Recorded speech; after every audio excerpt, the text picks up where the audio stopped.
my scrappy friends, it is Jess here from the Scrappy Sisters, and thank you for joining me for a Kitaholic Kits design team layout. Now this layout is featuring the super gorgeous collection from Maggie Holmes that is called Round Trip. It also has in the mixed media collection or kit the super beautiful metallic paste by Vicky Bouton, and I've pulled out the two we got the other month as well. So I've started off with pumpkin spice. As you can see, this gorgeous sort of bronze color, I almost want to say. It's not even quite that orange. It's absolutely more bronze than orange, and it's beautiful. So that was from last month's kit. And then I'm going into a spearmint. This one is from this month's kit. I have mixed them up a little bit. And it is just a beautiful color, this spearmint. Absolutely stunning. And then I am getting out Iceberry. That is from last month's kit. And it is a deeper sort of blue navy color. And it is gorgeous. Now, all of these colors work so beautifully with the round trip. Sorry, got the name of my collection mixed up. But the Round Trip collection. The bronze is kind of pulling in those yellowy mustard colours that are definitely featured in the collection.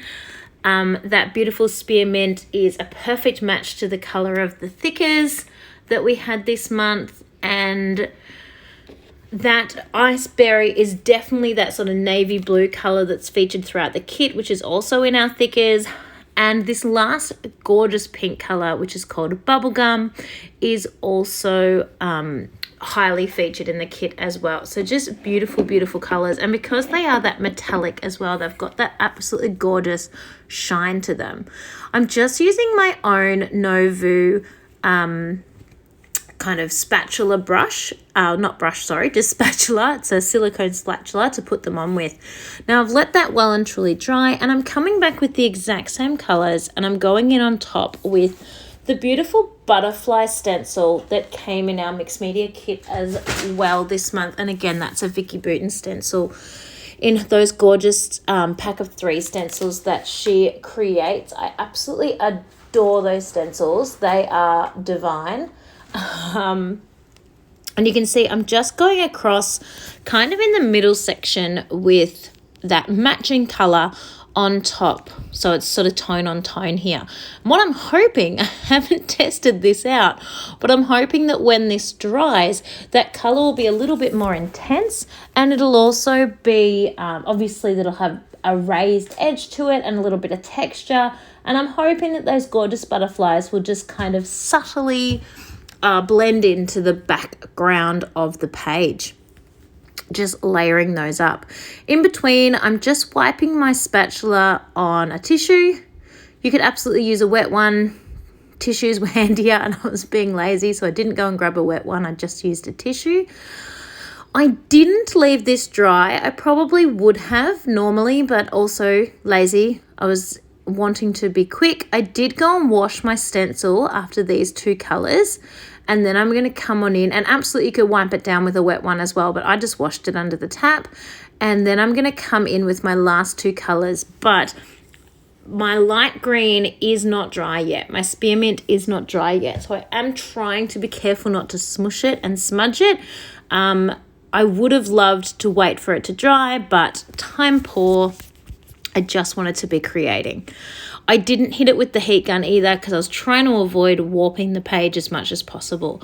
So yep, coming on through with my last 2 colours. I adore that Iceberry. I think that is such a beautiful colour. Look, to be honest, they're all a beautiful colour. I don't think I can pick a favourite. They're just stunning. I really love them, and they're so easy to work with. And they look like tiny jars, but honestly, I hardly used any product at all. Like, these will last so long. They're just amazing. So once I have put on that, I'm loving how that is looking. I mean, look at that in the camera. It looks so good. I'm going to leave that to dry. If I wanted to do another set of butterflies sort of further on the left-hand side of the page, I'd definitely leave that to dry and do those later, because I certainly wouldn't want to smudge what I've already done. But I'm leaving it just as it is because I knew I was going to put my photos on top and just wasn't going to bother putting any more over that side. Then I've pulled all of the flower or floral ephemera out of the die pack, and I'm popping those up on foam just around the down along the right hand side of the photo, just sort of making a border in between where the mixed media starts and where the photos are, and just popping all those on.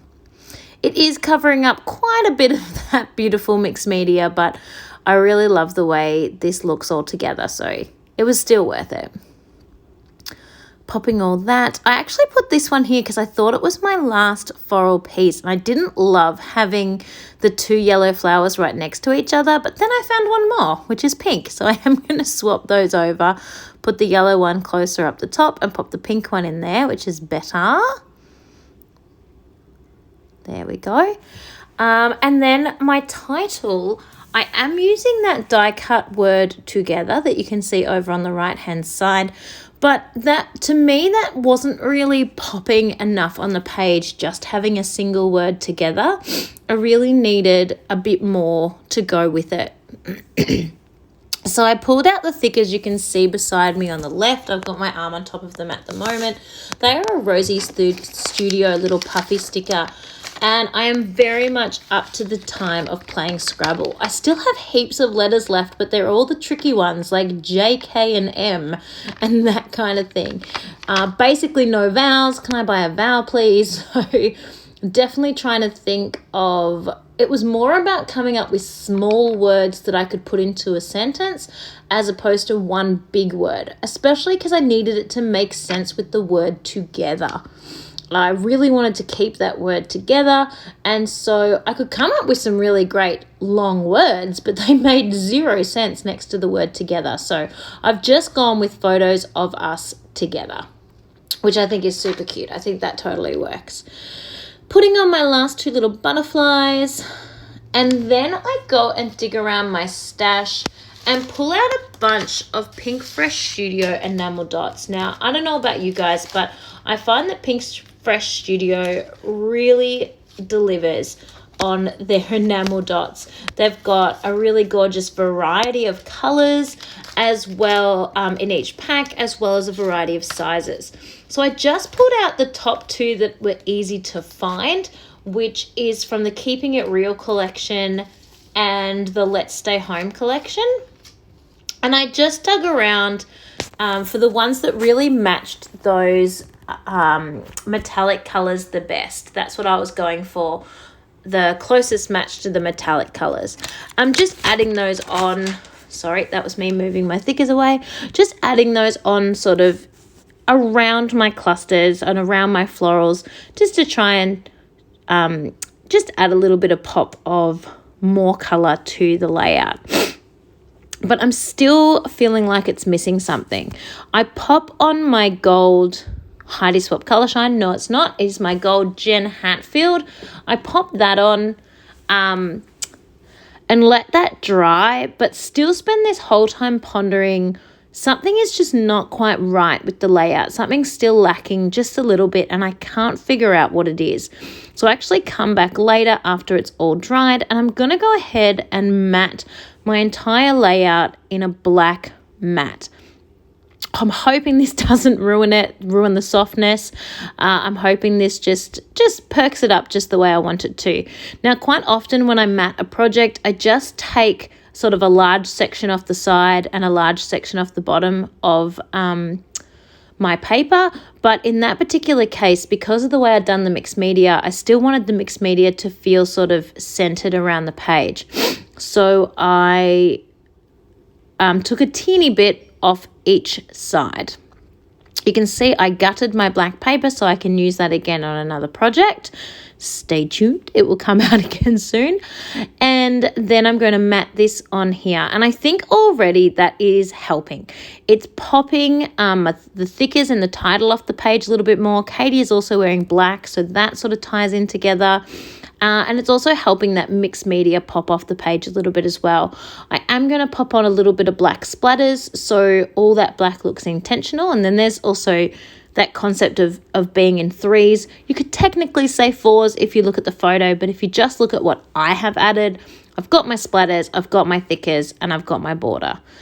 And now I'm happy with it, and I'm going to call it done. I hope you have enjoyed watching this process. I hope I've inspired you to pull out some mixed media and get in there and give that a go. I think this is a really beautiful effect in the background of a page, and I'm really happy with the way it came out. And I can't wait to share my next layout with you guys coming up soon. Thanks so much for watching. Bye.